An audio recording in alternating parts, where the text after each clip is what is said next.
get us started with our portraits of Miguel. He's going to start with a basic shape, and his shape's going to be a circle here. And so right at the middle of our paper, we want to draw in a circle, I'd say about the size of a baseball, or even an orange is a good size here as well.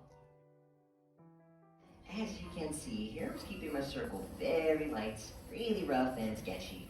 I'm just really building up my shape with lots and lots of curved lines. And once you've got your shape in place, the next steps we need to add in are what we call guidelines to help us place in some of Miguel's features here.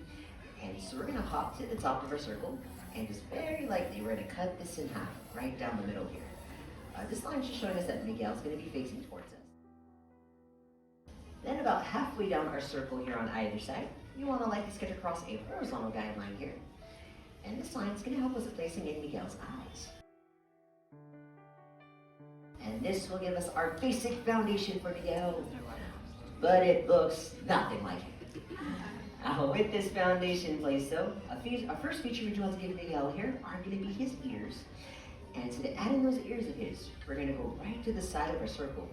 And just between that horizontal guideline, I'm going to sketch in this very big letter C curve. It's a really big coffee mug handle on the side. Then we'll want to hop to the right hand side of our circle. We'll add a backwards letter C here. On the inside of Miguel's ears, we do need to add in a little fold. Now, since we are drawing him in 3D though, 2D, the way that we simplified the fold in 2D is that we had to add in just one more small letter C curve right on the inside of each ear here. Now, just so that Miguel's not a floating head kind of sitting here on a vapor, we do want to add in his neck and shoulders next.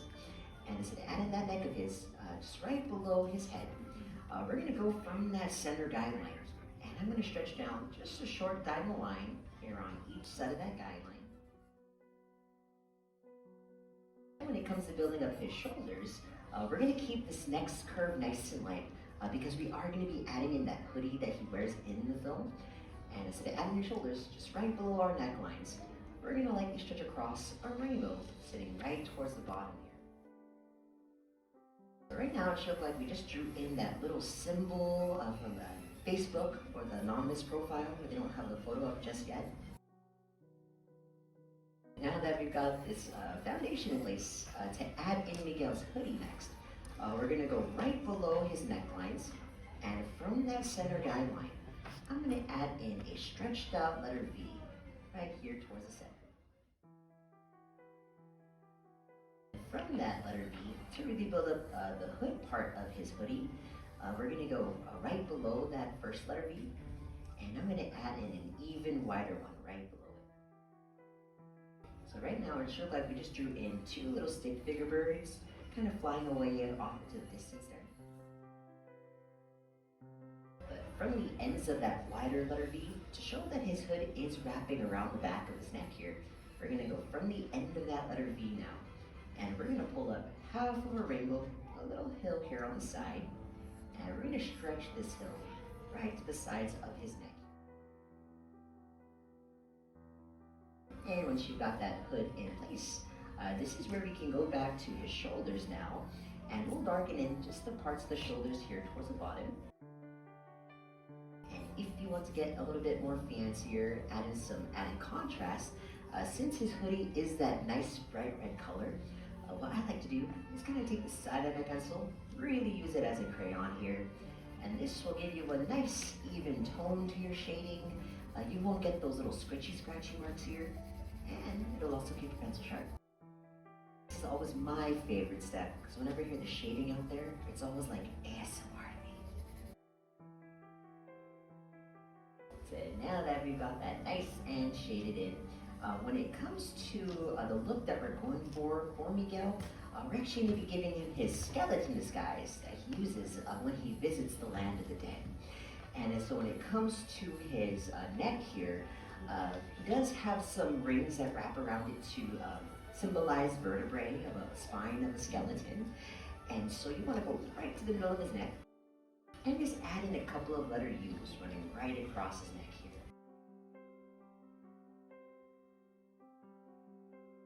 And once you got those little rings in place, we can even lock in the bottom of his head Just picking up our favorite circle line here, and I'll darken this in now to really give myself this really big letter U. When it comes to giving Miguel his face here, we're going to start with the lower half of our musician first.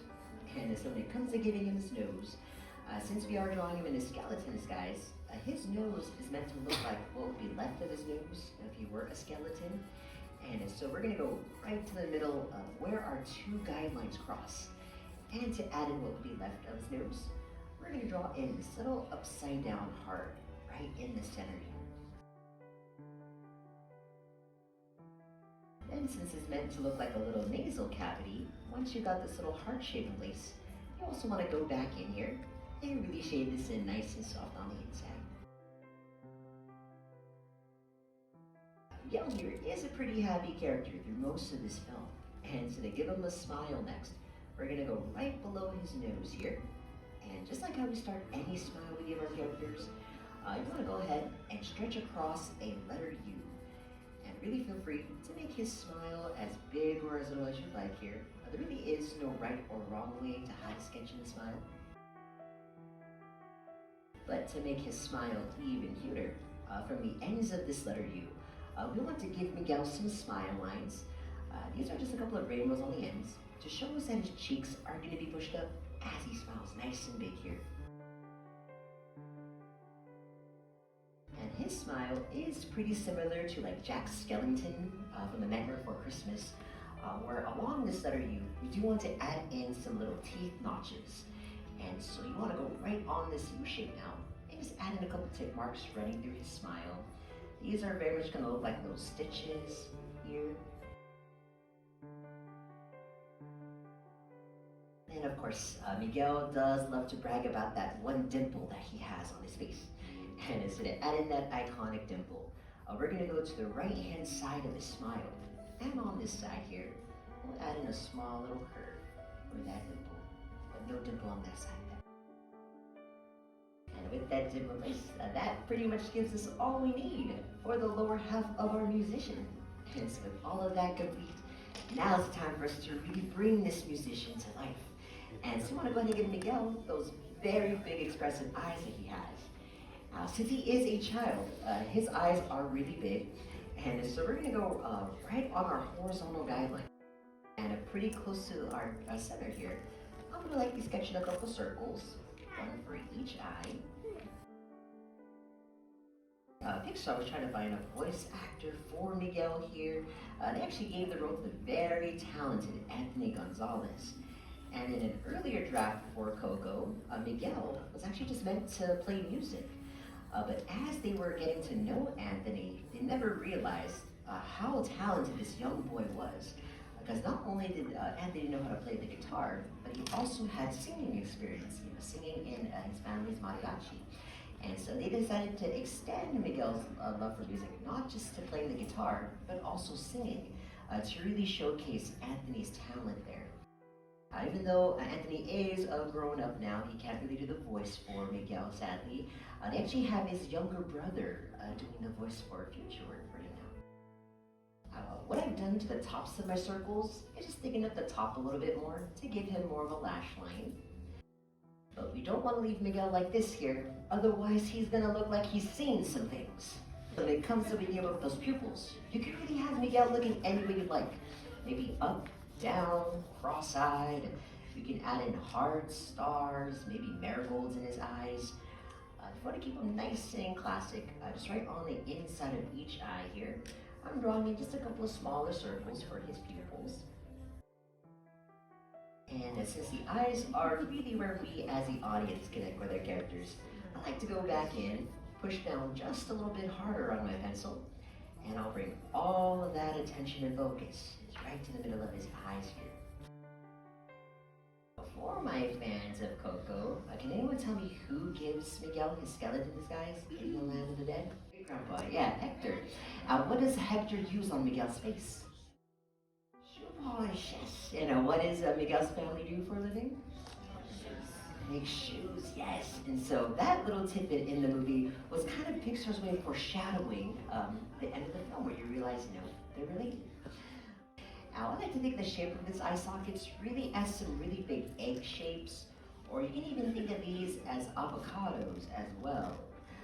Ooh, an avocado. Thanks. And when Pixar was actually developing the story for Coco here, it actually started off as a much more sadder film than we see in a movie today. In an earlier draft for this film, Miguel here was actually going to be this little boy from Los Angeles. And in this story, Miguel actually loses his mom. And it's with the loss of his mom that he actually goes to Mexico to visit his mom's side of the family. And it's there where he travels to the land of the dead.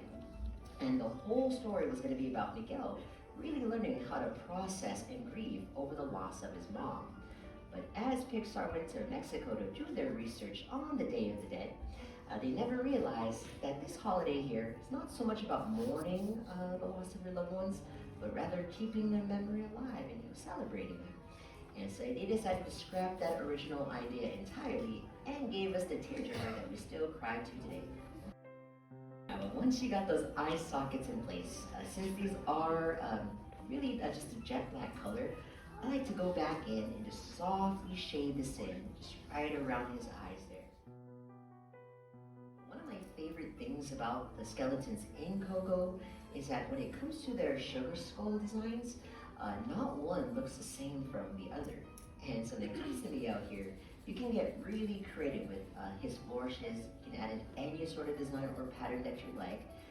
To keep it simple in my sketch though, I'm just going to go right below each little eye socket. And just draw in 4 little dots here on each side.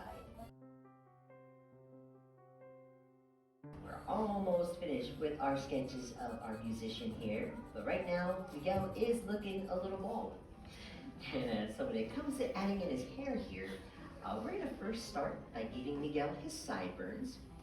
And so we're going to go right to the sides of his head. And on each side, you want to sketch in just a very thin letter V.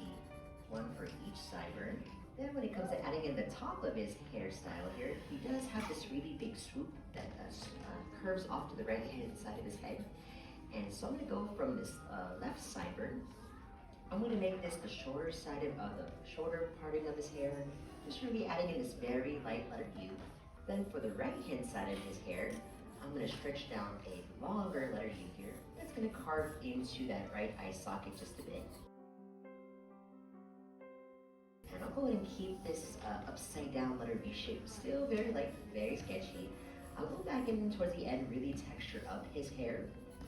But to build up the top of his head now, top of his hair, we're going to go from this left ear. And I'm going to follow the curve of that original circle. Maybe just adding in half of a letter U, pulling this to the start of his parting there. Then for the right hand side of his hair, this side is going to be up just a bit higher. And so adding that same rainbow, and I'll go ahead and blend this into that right sideburn.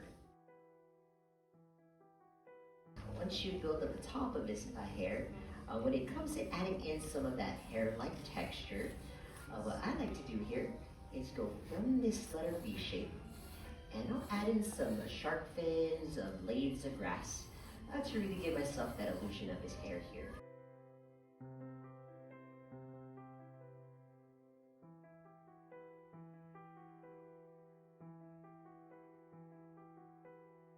Since his hair is that nice jet black color, if you do want to add in some shading, just like his hoodie there, this is where we'll go back in the side of our pencil and shade this in nice and soft.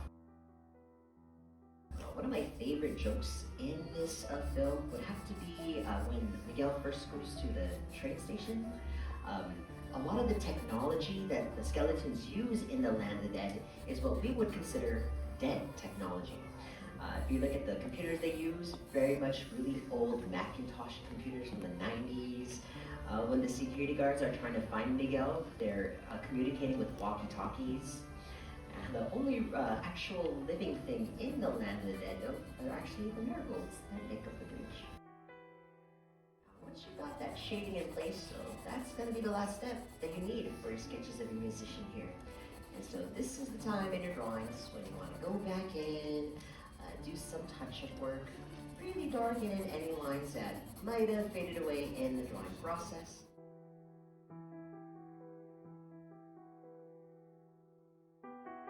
Smart. Any artist truly needs to leave on their work before it's complete, though, are going to be your signatures. So make sure you do find a spot somewhere next to your drawing here.